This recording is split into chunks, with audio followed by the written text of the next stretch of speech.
Hey, my name is Jag. I work at Galaxy Motors. I've been working here for about 4 years. I'm going to show you how to machine some rotors.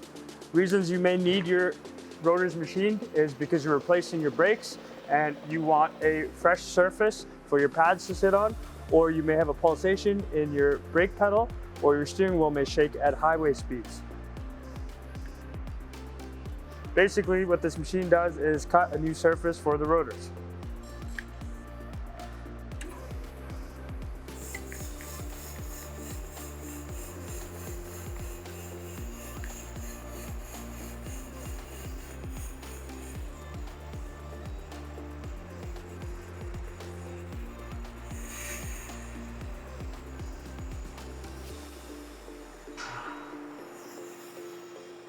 That's it.